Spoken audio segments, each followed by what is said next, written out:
Good morning 8th class. आज हम हिंदी में भारत की खोज में सेकंड लेसन हाफ रीड करेंगे जिसका नाम है तलाश।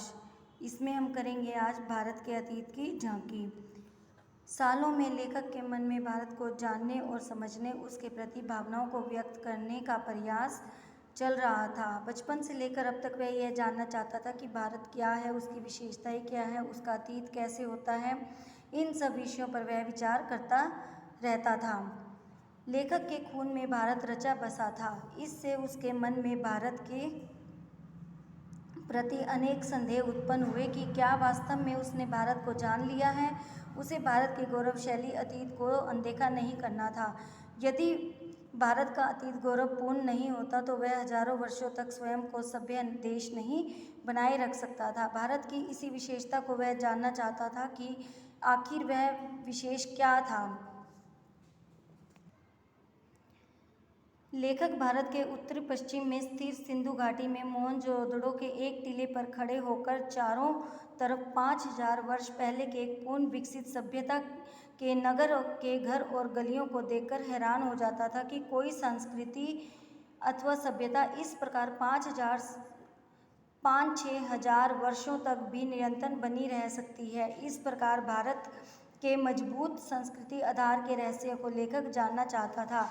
लेखक ने भारत के इतिहास तथा प्राचीन साहित्य में कुछ अंशों का अध्ययन किया था। लेखक हिमालय पर बहुत घूमता रहा। अब हम इससे आगे करेंगे।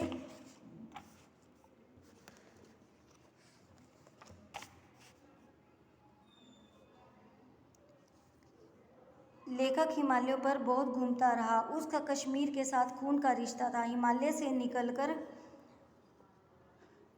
सिंधु, ब्रह्मपुत्र, यमुना, गंगा आदि नदियों ने सदा लेखक को आकर्षित किया था। सिंधु अथवा इंडस नदी के नाम पर ही इस देश का नाम इंडिया और हिंदुस्तान पड़ा। ब्रह्मपुत्र उत्तर पूर्वी पहाड़ियों की दरारों से बहकर आती है। गंगा की इस गाथा तो भारत की सभ्यता और संस्कृति की कहानी है।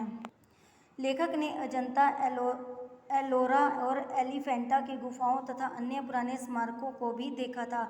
उसने आगरा और दिल्ली की प्राचीन सुंदर इमारतों को भी देखा था जिसके पत्थरों पर भारत के गौरवपूर्ण अतीत की कहानी अंकित थी। वह अपने शहर इलाहाबाद और हरिद्वार के कुंभ स्थान के मेलों में जाकर हजारों की संख्या में आने वाले गंगा स्नान के श्रद्धालुओं को देखकर अब से 1300 साल पहले चीनी तथा अन्य यात्रियों द्वारा लिखे इन पर्वों के वर्णनों का स्मरण कर सोचने लगता था कि वह कौन सी ऐसी आस्था थी कि जो लोगों की अनगिनत पीढ़ियों को गंगा नदी की ओर खींचती आ रही है।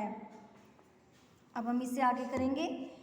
अपने अध्ययन और कथाओं के माध्यम से लेखक को अतीत को झांकने का अवसर प्राप्त हुआ।